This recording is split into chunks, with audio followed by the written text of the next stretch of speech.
And we are back, and we just came back from the theater where we saw Bring Her Back from 2025, rated R with a runtime of 1 hour and 44 minutes. I want to say this is my favorite movie of 2025, without a doubt. Danny and Michael. Oh, wait, Sinners came out this year, too. That was really good, too. But this was... They're a different kind of horror. Different kind of horror. But I think maybe because I just saw it, I really love this film. I really, really love this film. Yeah, this was really good. This was an experience. Yeah. I don't want to say too much about it because I think that it just came out. Right. And I think for anyone that wants to watch this, you should go into it blindly. I tried not to read too much about it. I really wanted to go in blind because that's how we saw Talk to Me. I'd heard about it. I was like, let's check it out. We did. We were pleasantly surprised at how good that was as well. And then this, and I'm just, they're on a streak, those two. Yeah, as far as like modern horror or horror that's come out in the last year or so or a couple of years, these guys are just amazing. They're crushing it. Kudos to Danny and Michael Philippou for just... Yeah, for a couple of kids who were just making YouTube videos to churn out this level of quality, it's amazing. Yeah. And the storytelling, the way they weave like the supernatural and the actors' performances and just the feelings that these characters are going through, there is definite care in this. This isn't just some sort of like, oh, I read a creepy little story on the internet, now I'm going to turn it into a 2-hour movie. This is good stuff. Yeah. And it came from an interesting place. We looked at an article on NPR which basically said that they had a cousin who lost a young child, a 2-year-old, which has got to be devastating.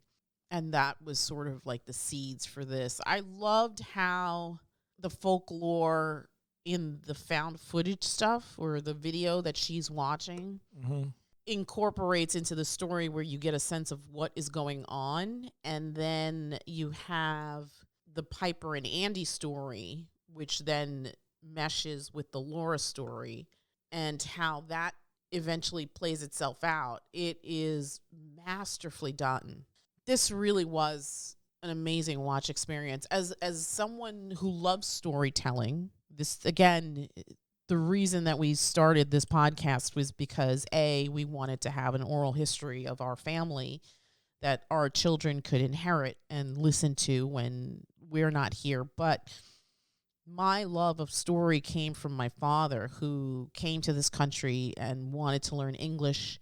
And the way that he went about it was listening to TV and watching movies. And we went to the movies every weekend, watched a ton of junk, some good stuff too, but a ton of junk. And I've been hooked on storytelling since I was a child. And this, as someone who loves the genre of horror, it makes my heart so happy when it is done this well. It's so gratifying as a lover of horror, as a lover of stories, but as a lover of the horror genre. It is so gratifying to see two people take an idea, the idea of loss and grief, and spin it into this really nuanced, very layered story that you can see all the sides. You know how they say that every story has multiple sides, and this is no exception.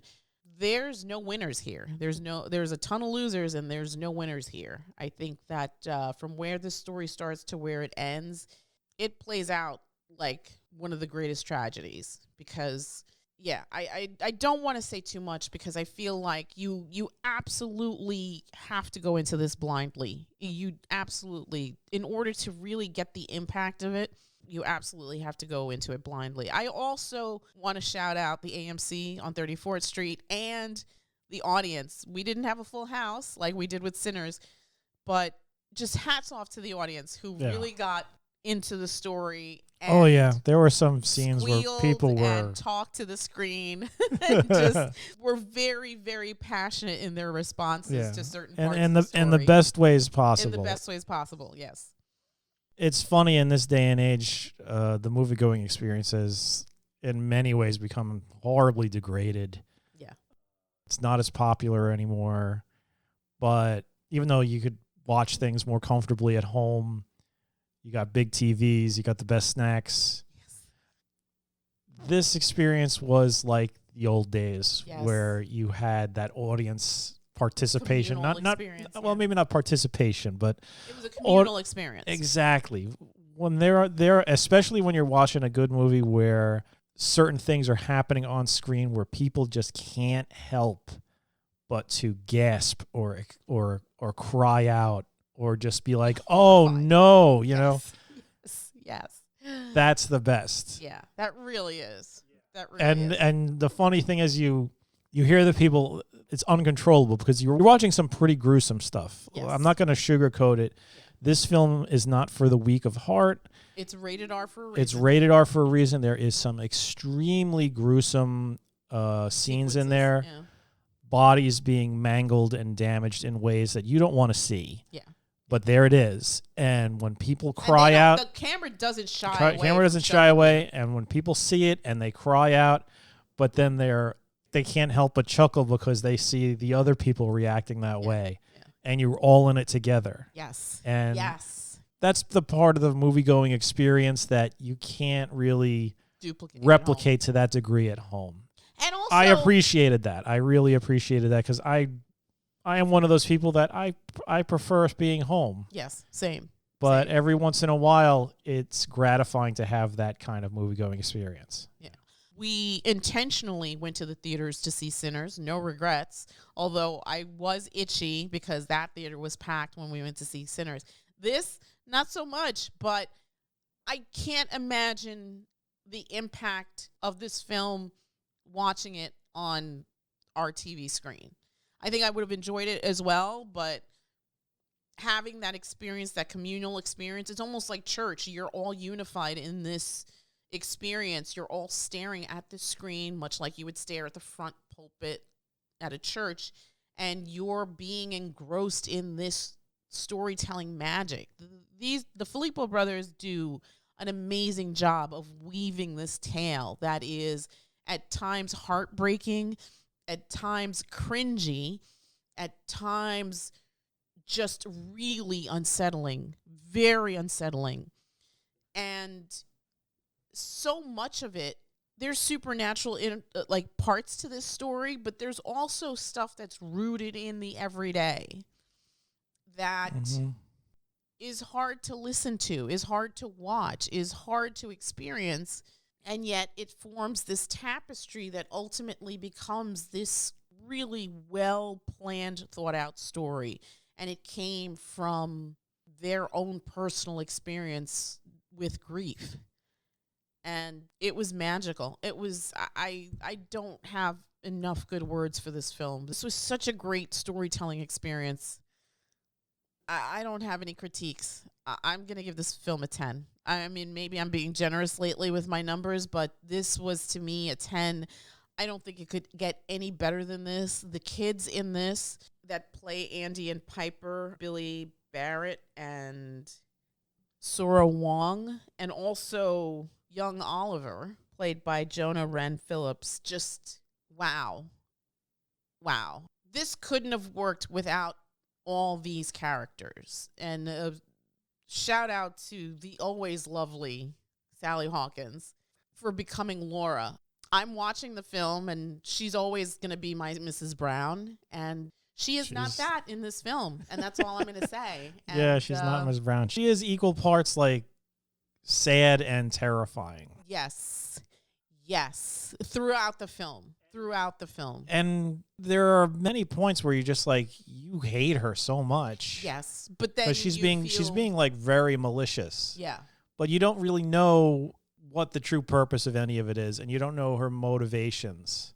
You can suspect. Yeah, you get your suspicions early on. You have to watch it. Yeah. Just go see the damn movie. I feel like we're 2 for 2 We saw Sinners in the theater. I mean, I'd previously seen Companion and Mickey 17, and I like those movies, but Sinners and Bring Her Back are just next level storytelling and just remarkable. And again, as someone who loves storytelling, as someone who is a lover of the genre of horror, I am just so pleased at these new stories. I think Ryan Coogler is one of our greatest young directors slash storytellers. I think the Philippou brothers also are just on track to just really make a name for themselves here. Talk to Me was such an amazing first film, and they don't slouch on this one. This one too, from frame one to the very last frame, it's tight. It's really interesting. It's a story that you know, but again, the storytelling is done in such an interesting, weird way, but it all works together. It all works together. The story of these two children that are put into the situation, the story of this woman who takes them in, the backstory of this videotape and what it means, the story of this other child that lives in this house, it all comes together just beautifully. And again, it's one of these stories that, to your point, I mean, the Laura character is not a good person, and yet you still feel for her. Yeah. Things are revealed within the course of the story, and I mean, it's because the story, as you were mentioning, it was inspired by grief and letting go, and the concept is, what if you can't?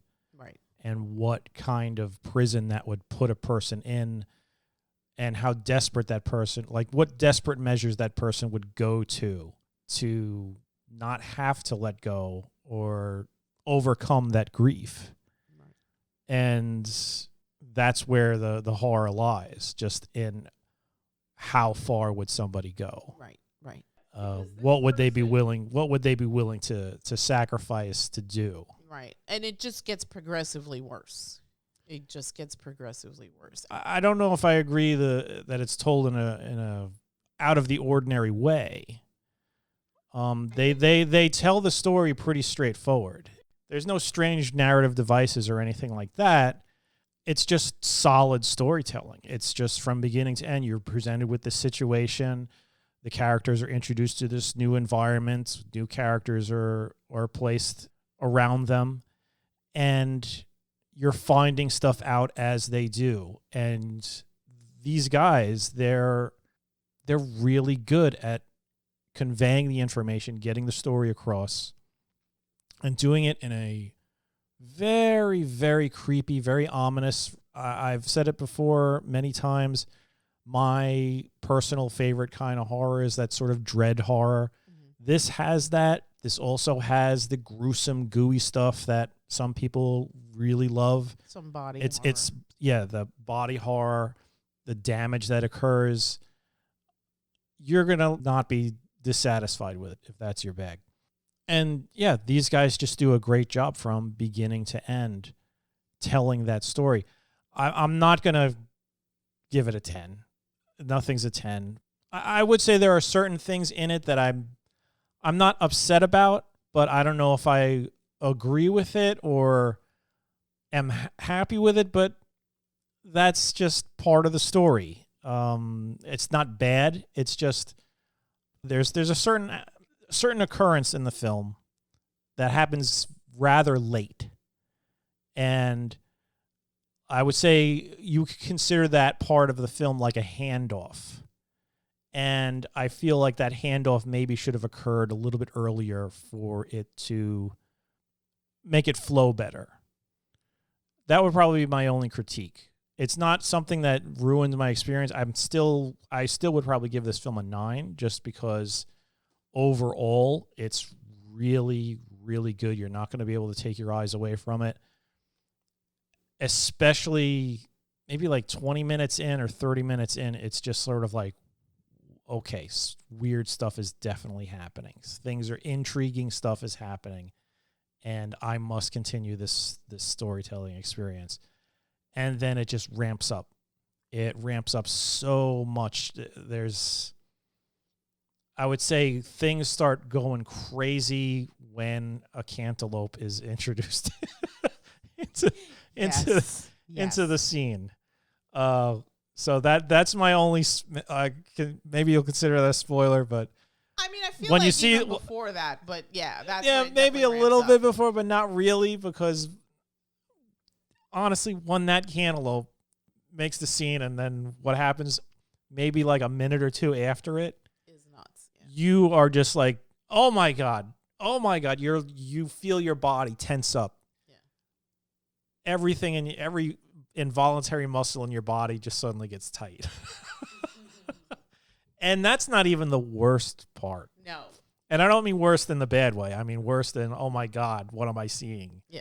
Like, those are the scenes where the audience was going wild. Yeah. And like I said, when you're in that crowd in the theater, that's part of the movie-going experience. It made it more for me, because I was like, oh my God, and I'm in it with all these people, and we're all feeling the same thing. So yeah, great job to the Philippou brothers. So I kind of just wanted to go back to something that I was saying before. I don't think that it's inventive storytelling in the telling of the story, but I think that there's a lot of things happening in this film, and there's not a lot of characters, but there are 4 core characters that are integral to this storytelling. And I think that each of those characters contributes significantly to the overall storytelling. I think Laura is important, obviously.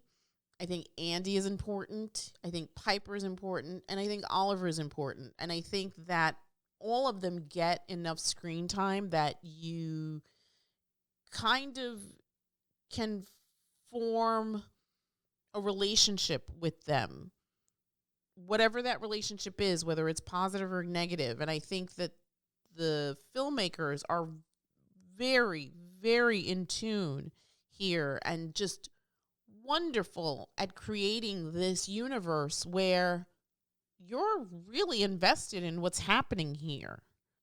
Through personal tragedy, Andy and Piper have to leave the life that they know to come into this new life with this woman who has baggage and something else. There's always this undercurrent of something else in that house. And you kind of see it through Andy's point of view for most of the story, where he's conflicted because he really wants to make a go of this, right? He's not a bad kid. You can see that. He's not a bad kid. And he genuinely loves and wants to protect his sister. She is the only thing left for him. And so he's forced into this adult role early on, and he's still a minor technically, because he's got like 3 months to go before he can apply for guardianship for her. So he's still a young kid who's been forced to grow up somewhat rapidly. And so, again, these are things rooted in reality that you can see and maybe identify as somebody who has maybe had a similar trajectory here. So I thought that was really interesting, because you have things that are rooted in reality, but you also have this supernatural element that doesn't feel out of place. And I think the inclusion of the found footage parts of it kind of like cemented all together very well. I mean, there's a lot going on here. Like, Laura has a story. Andy has his own story that you come to hear about. Piper has a story, but she doesn't feel like the focal character until a certain point. And then there's Oliver, who sort of throughout the film, an important component as well. Yeah, Ollie is there, and his story is also interesting because yeah, I mean, Jesus, Ollie. yeah, Wow. it's that sequence was tough to watch for so many reasons, right? And I think, yeah, they do a masterful job. I mean, this is a story born from personal experience about, like you said, like grief and letting go. We've all been touched by grief and letting go. And yet this was such an interesting way of telling this story from the vantage point of people, of young children who have had to grieve and let go, and also from a parental perspective of grieving and letting go, right? And also, it's an extreme case, and obviously there's a supernatural element buried in there, but how these sort of feelings, if not properly handled or dealt with, can lead to basically insanity. Yes, 100%, 100%. People, if you're in the midst of these sorts of feelings, get help. Yeah, absolutely. Yeah, don't deal with it yourself. Try and deal with it in a healthy way. Don't don't dig up some old VHS tapes. There's something about old VHS tapes that just add to creepiness of stuff. Yes, because it's such a forgotten old medium. Like, yeah. I'm sure if we and had it's so watched crappy looking too. Yeah, and I agree with you. I'm glad that we didn't watch that with the kids. I don't think Olive could have sat through that. No, Olive would have lost her and mind. I think G would have been unsettled by some of that as well. G would be looking away through a lot of them. Yeah. I mean, it's not a spoil. Yeah, it's not a spoiler, but we are not joking when we say this film is not for the squeamish. There is some extremely graphic and terrifying scenes. Yeah. So this is rated R. Buyer beware. Yeah, this is rated R for a reason. If you've seen Talk to Me, this is a little bit more unsettling than that. I think it's way more unsettling than Talk to Me. Yeah, they amped it up quite a bit. Yeah. It's interesting that their themes are different but very similar in both films. And I don't want to say too much other than that, but I think that, yeah, they're really good storytellers. Yeah, I feel like these films both absolutely exist in the same universe. Yes, yes. And this is their second film for second-time directors. The look, the feel, like you said, the tension, all of that works super well. And just amazing performances. I don't know who any of these young actors are, but they all were riveting to me. I was completely invested in Piper's story. I was completely invested in Ollie's story. I was completely invested in Andy's story to the point where I feel sick. I feel sick watching it. So yeah, I just was horribly, horribly impressed with the young kids in this film. Just phenomenal. I mean, I think that Piper, played by Sora Wong, is just lovely and sweet and heartbreaking. I think, to me, the one that did a lot of heavy lifting was Ollie. Jonah Wren Phillips. Do you know how old that kid is? Because he looked very young. But yeah, he was. Yeah. He was in Sweet Tooth. I'm looking at IMDb. It doesn't say what year he's born, but who was he in Sweet Tooth? Was he the main kid? Sweet Tooth? I figure that kid would be older. No, he's not Sweet Tooth, but he was in Sweet Tooth. All right. Interesting. We never saw season 2 of that. They canceled that, didn't they? I think the show just ended. They finished the story. Oh, okay. And also Billy Barratt, who plays Andy. Mm-hmm. It's so funny.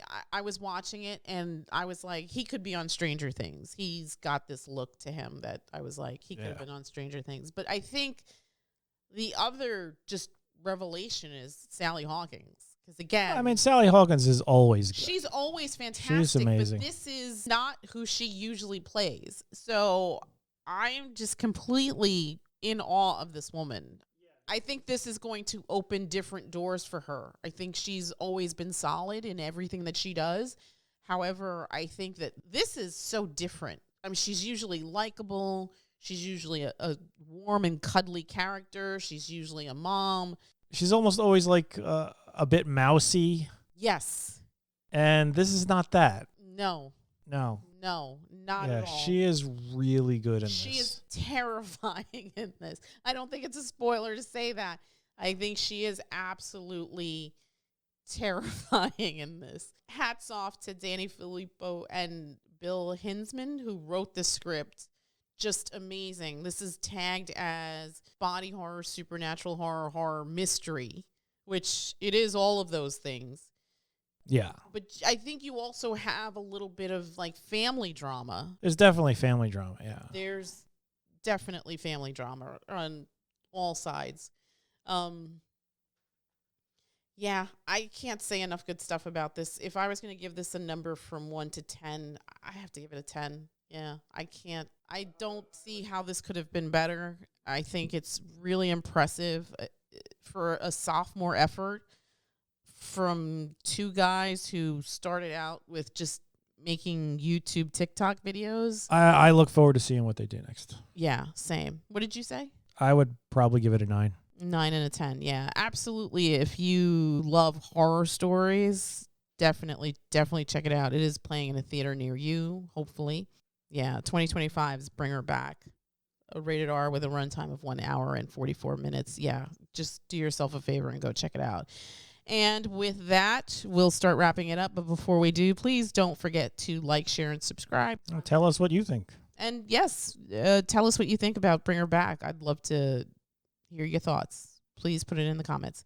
And with that, we will wrap it up and bid you all a good night. Good night.